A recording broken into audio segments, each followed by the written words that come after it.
What is going on, guys? Welcome back to the channel. Today we're going to be discussing Boothill and whether you should be going for his E1 or his S1, which one is going to provide a better investment or better value. Also, I'm going to calculate his E2S1 and his E1S1 as well, so that way you can have a fair comparison of everything that is going on. So if you like this type of content, let me know by liking the video, leaving it in the comment section below, and consider subscribing to the channel. We're really close to 8,000, on our way to 10K. And for those of you who are actually going to be spending to get this S1 or this E1, I got something for you. I am never paying full price for Stellar Jades ever again, because I can get them at a massive discount, and it's 100% legal and 100% safe.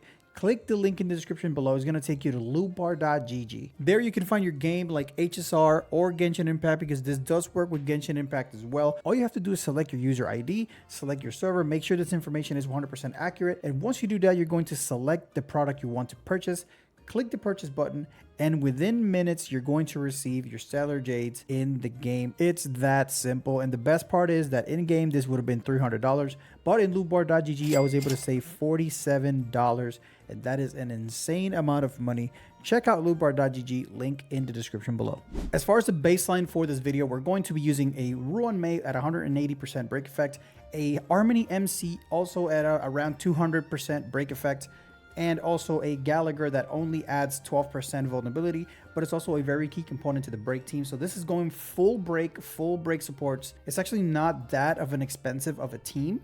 You only need just to pull or to have or pull Ruan Mei, and then obviously Boothill, obviously. As far as this attack, he has 621 for his flat attack. Light cone is 582, attack raise is 18. I have attack boots here, but this is actually going to be speed boots, because if we're not going to run a Bronya or a Sparkle or an Action Advancer, which I mean, we could remediate running attack boots or running speed boots by putting Dance on Harmony MC, because Harmony MC is going to be firing off the ultimate quite a lot and is going to trigger Dance a lot of times. So if you do that, you can also run attack boots here, but I'm going to run Memories of the Past on my Harmony MC, or get a second copy of Ruan Mei's Leica when it rolls around. So for now, we're going to do speed boots. So this is going to be with speed. His base speed is 107 plus the 25 from the speed boots is 132 plus the 10 from Ruan Mei puts it at 142. Attack orb, because you know, I don't know, you could run attack orb or damage percent orb. Either of the one can work. It's only like a 2%, 3% damage difference. I just went for the attack orb, so it has 2700 attack.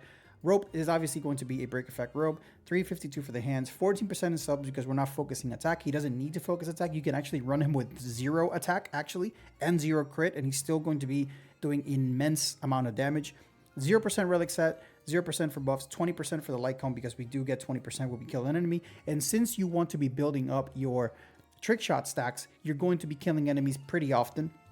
So the 20% attack is going to be up more often than not. As far as break effect sources, as you can see, we are almost exactly at 300, which is what we need to max his trace out. So we have 37 from his trace stats, 50% in subs. I think this is very attainable. So if you take the 6 pieces that you can possibly have, all of them can have 10% break effect, and you can average them out at 10% break effect per piece, and then you're going to get 50% in subs. That is about 2 rolls of break effect per relic.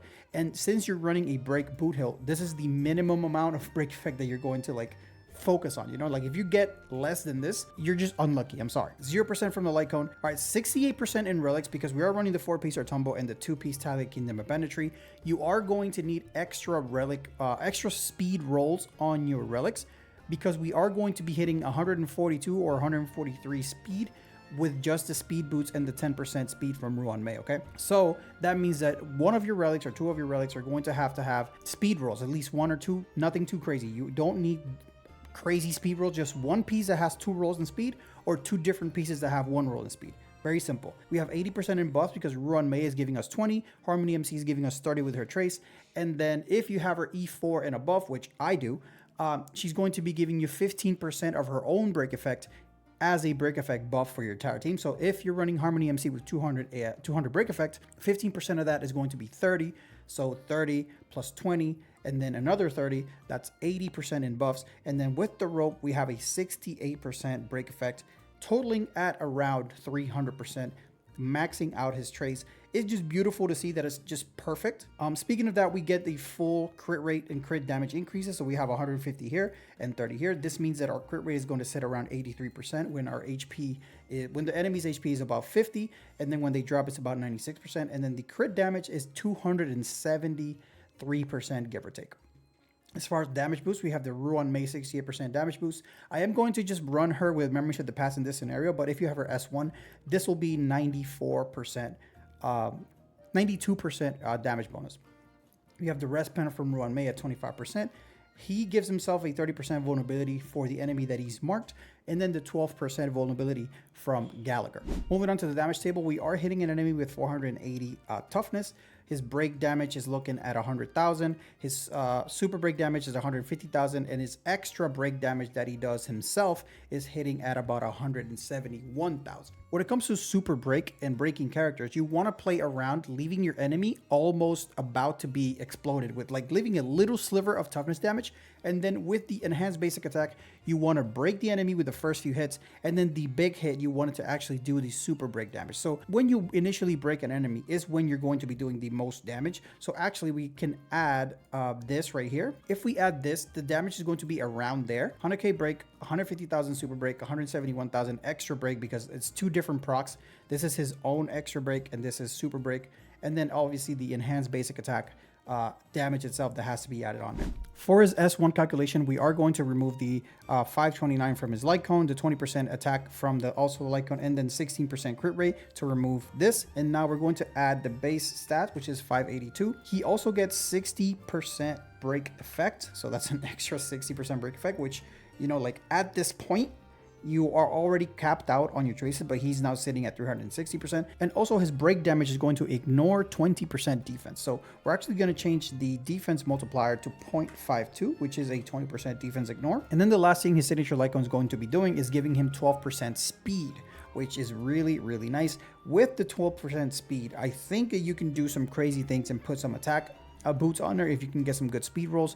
But for the purposes of this video, he is now going to be sitting at about 156, 57 speed. So he's going to be very, very speedy. If you get good rolls on your speed, you may actually have him go get him to 161 speed and get him to go 3 times on a single cycle, which is really, really nice. So we have everything set to go. And now his damage from the last endpoint is going to be 436,000 if we, this is without the initial break. If we add the initial break, it's going to jump to about 565,000. This is when you do everything. Enhanced basic attack.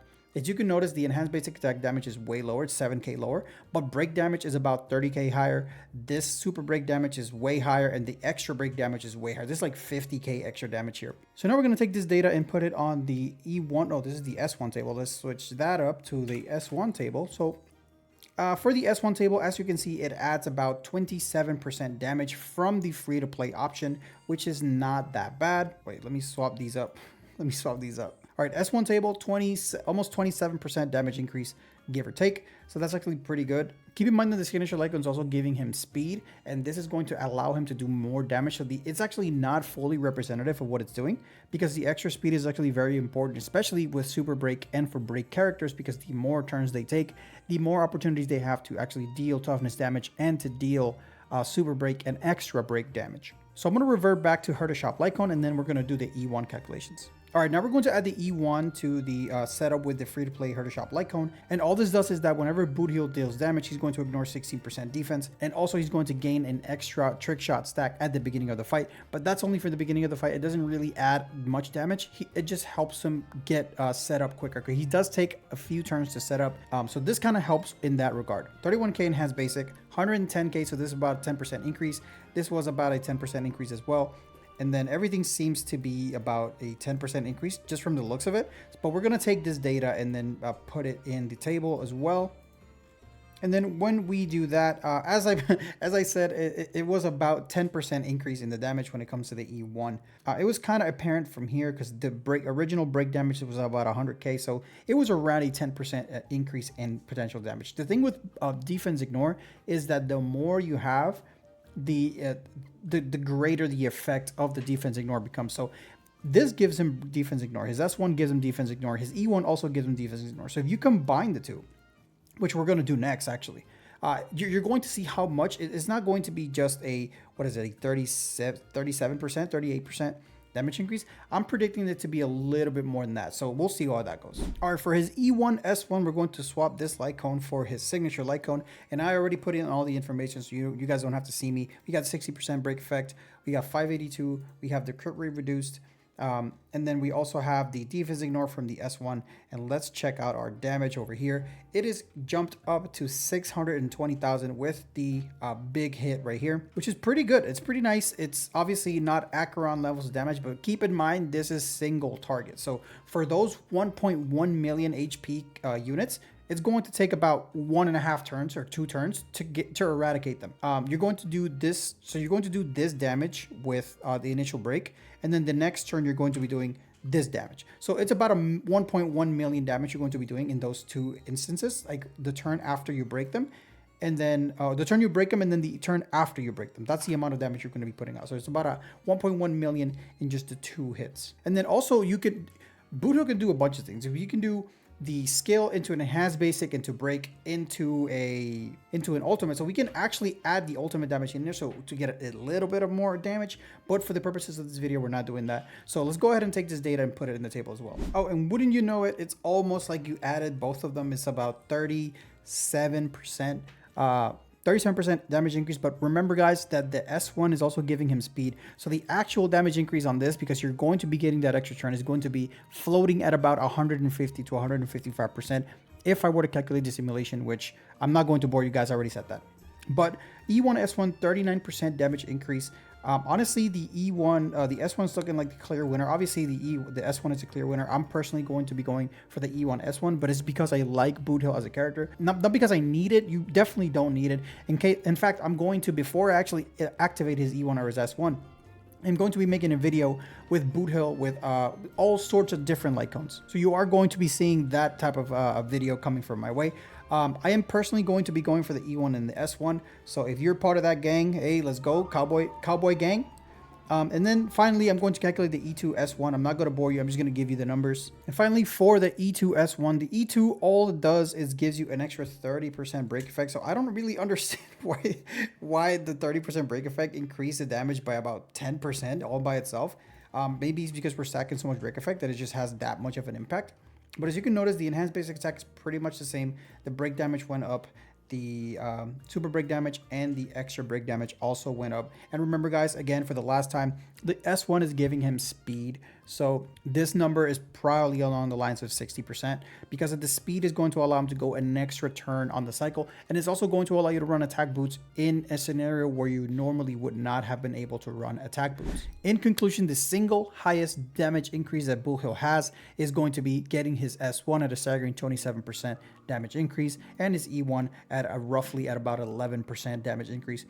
His E1 is actually not that strong if you don't have his S1, because the only thing you're getting from this is an extra stack at the beginning of the fight, which you're not going to have that much issue getting anyway.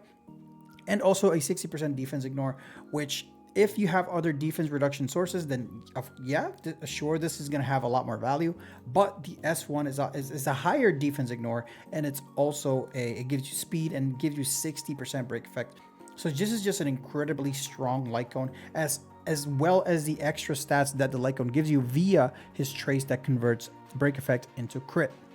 So hopefully you guys learned something about Boothill. Hopefully you guys are excited as me, because I am pulling for our boy Boothill. And that's all I have for you guys today. And until next time, guys, see ya.